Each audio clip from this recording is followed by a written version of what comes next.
As well. Welcome back to Bookmarked. My name is Lee, and this morning in the studios is Mr. Sangeet Verghese and his son, Zach Sangeet. Good morning, sir. Good morning, Zach. How are you guys doing? Good morning, Lee. We are doing excellent. Yeah, Zach, how are you feeling, man? I'm feeling very fine. I'm pumped up for this interview. So glad you're here. Zach, by the way, is 12 years old, and he's the youngest historian across the entire world, you can say. Yeah. Tell me, Zach, how did you get into the entire space of history itself? I'm sure you love history. What was the first thing you read? You're like, this is interesting. What was that? The story started when I was 6 years old, and my parents had come back from a trip to Paris. My mother had the habit of, because she couldn't take me along, obviously, she showed me the pictures of her trip. Okay. One by one. And one of the pictures that really caught my attention was that of the Mona Lisa. Oh, interesting. The most famous painting in the world, right? Yeah. And it instantly caught my attention because this small painting is catching everyone's attention in the museum. What is so cool about this? And when I was talking to my mother about this, she told me a bit about it, about its artist Leonardo da Vinci. And I got intrigued. I started diving into it, studying about its artist Leonardo da Vinci, the age in which it was painted, the Renaissance age, the patrons of the Renaissance, the Medici family, and then Italian history, and then everything. You went down the rabbit hole, basically. Yes. That brought you inside, isn't it? Do you know why the Mona Lisa is so famous? What made it so famous? Do you know why? That's exactly what I was trying to find out. I mean, some say it's the smile, some say that she's hiding a secret, but who really knows?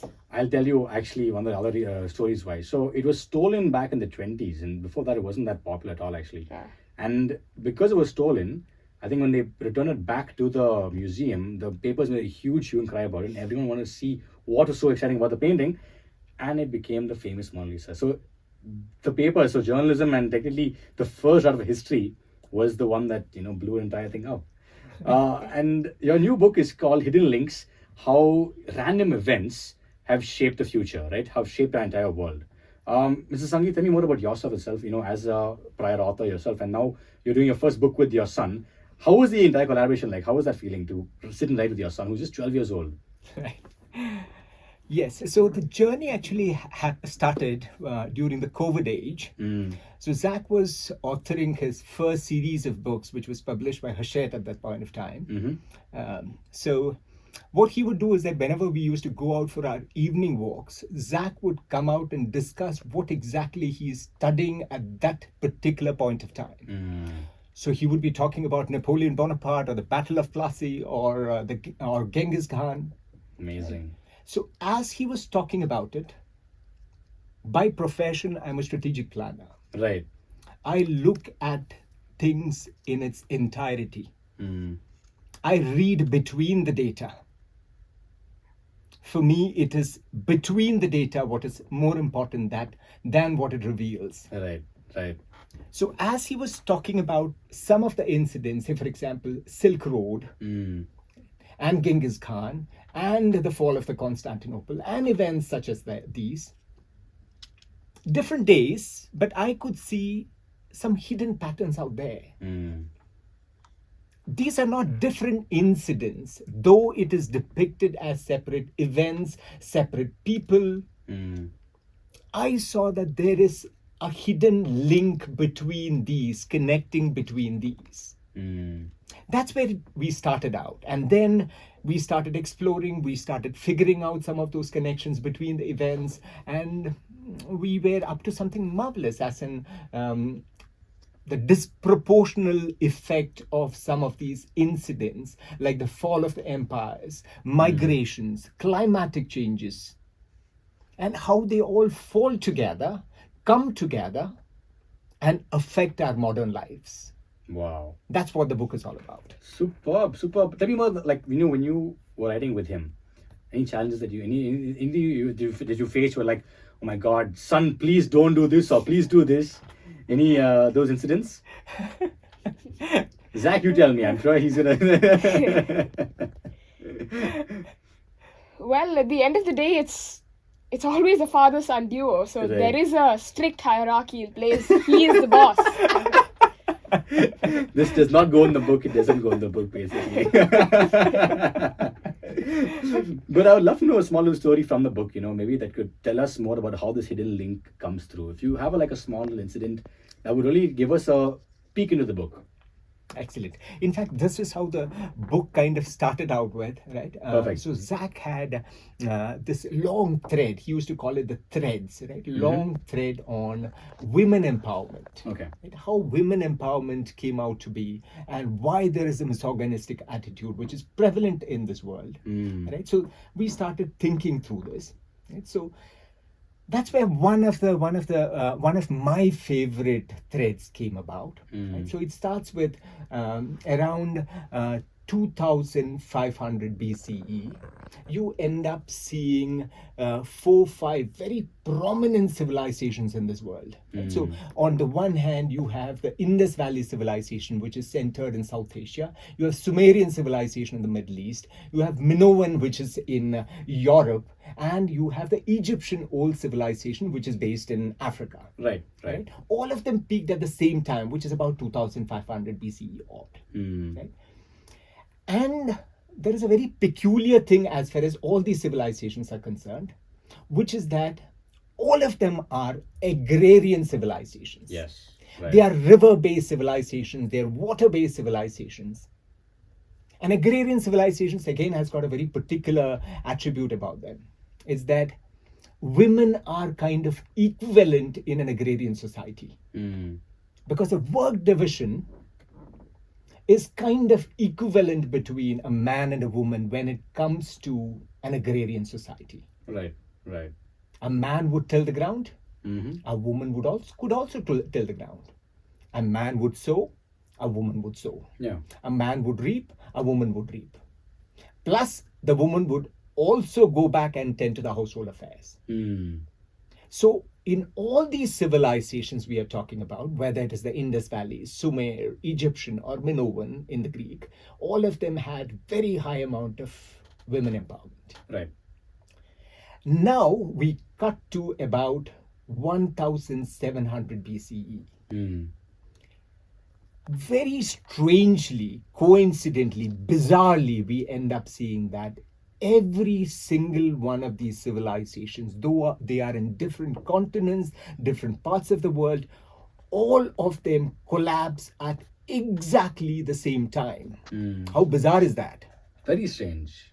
The biggest and the greatest civilizations of the time, they all collapse at the same time, around 1700 BCE. Another 200, 300, 400 years later, new civilizations start to spring up, just like mushrooms in the fresh rain. Right.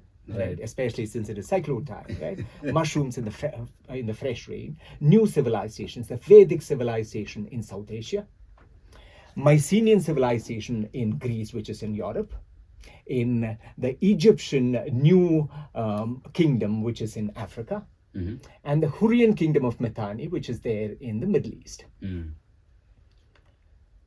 Now there is something strange about this.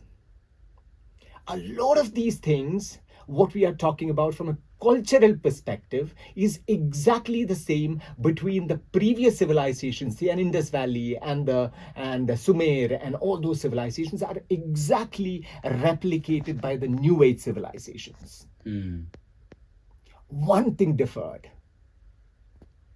the way they treated women. Interesting. The earlier civilization, women were equivalent. In the latter civilizations, women were not treated fairly. They started the rabbit hole. Why? Right. The first question which comes in is why? Everything is the same. The geography which you're situated is exactly the same. Okay? The culture is more or less the same. The only thing which divides is just about 200, 300 years. That's when we tried to trace back, and we figured out that there was a climate change at that point of time, which we refer to as a late Bronze Age climate change. Okay. And during any climate change, which is again another very interesting topic, we end up considering that this is the climate change. In our age, at least, it is. this is the climate change and it is a human provoked climate change, Right. probably not so at all. Probably we are attributing too much importance as far as humans are concerned. It might not be anything at all. We trace back at least 7 incidents of equally catastrophic, cataclysmic climate changes in our book. Right. Right. And during this climate change, what happens is that the portions of the geography of the world which gets most affected by these climate changes, there are 2 places.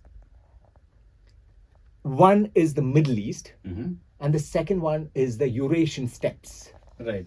which is Russia, Ukraine, those kind of regions. Right. So the minute you end up happening that, right, there was a large scale migration which happens.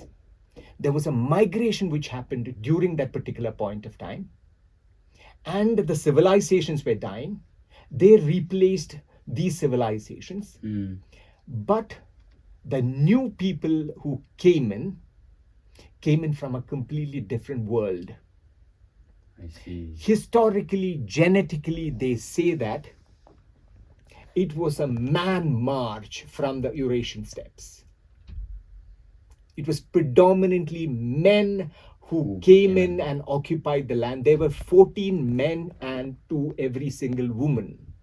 So the genetic stock of the males ended up, and from the Eurasian steppes, who are used to a very different kind of a culture, replaced each one of these civilizations and started a degrading women empowerment thing, which was again then carried forward by civilizations like the Roman civilization. The Greek civilization passed it on to the Roman civilization. Roman civilization passed it on to the British, Portuguese, Spanish empires, and from the British and Portuguese empires came in the American nation.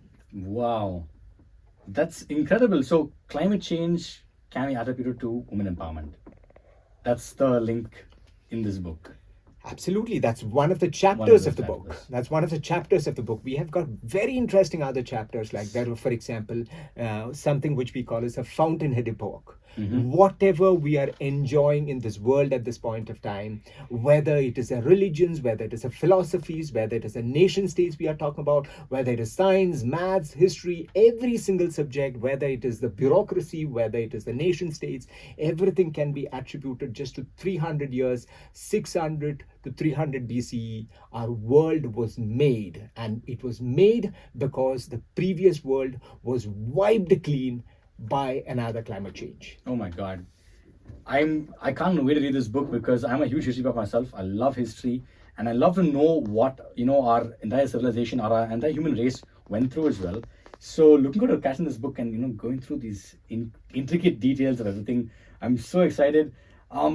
Zach, 12 years old, your third book, this is your third book, right? How do you feel, man? Like, I'm pretty sure you're smarter than pretty much more than half your class, half your school, I would say, right? Do teachers get, scared of you a little bit? They're like, this guy knows a lot. No, not at all. Do you ever correct your teachers? Do you ever correct your history teacher? I'm sure that's happened in class. Not often, but yeah, a few times. I think.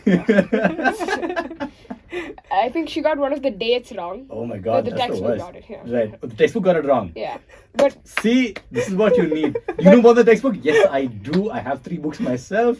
Oh my God. But there are also many times in which the teacher has corrected me, said that I'm wrong. Yeah. Wow. And I'm just a 12-year-old. There's lots of space for improvement. I was a humble little kid, amazing, honestly. And I'm so glad I've met you both because I've learned so much this morning. I'm pretty sure all of us have also learned so much. Another reason why we should pick up Hidden Links and read the book. The random historical events which shape our world, a lot of those disproportionate influence which we have on our daily lives. For example, the philosophies which we believe in, the religions which we follow, the social structures which we adhere to. We take them for granted. Right. We think that somebody consciously, with an intent, made these. Right. But it could be just bizarre, random things without any conscious, without any intelligence put into it. It might be just random things which could happen to us. Amazing. Typical books, typical history books, typical books would take a worm's eye view. Right? You look up to the things and you magnify the stuff. Right. That's how you view the world. You magnify one single event, one single person, and then you go deeper, granularly into it. Our book takes a bird's eye view. Superb. We look at it from 100,000 feet above. When we look at it from 100,000 feet above, you're no longer granular. Yeah. You're seeing the hidden connections which are out there. We are looking at things from a very long duration perspective. It's no longer Napoleon versus a Hitler versus a Gandhi. You are actually looking at it from a very overall perspective. Why do you believe in a particular religion that came to you? Why do you believe in a philosophy that came to you? And what is the context which all these got shaped? That's what the book is all about. And I want to know, how did you decide which historical event to actually write about in that book? This is a very interesting question for me because initially we never had any method when we started out. We had some random topics, some of these topics which Zach had figured out during the earlier book when he was writing the earlier books part of it. Right? So women empowerment was one of those. There is a beautiful chapter on Mahabharata. There is a chapter on the Roman Empire and what is going on in the Middle East right now between Israel and Palestine. There is a beautiful chapter on that. Though this book was written much earlier than that, there is a chapter which is there. Right? There are chapters which end up revealing how exactly a perfect storm comes about. For example, climatic changes, we believe that it is just a climate change which is affecting us, the weather which is affecting us.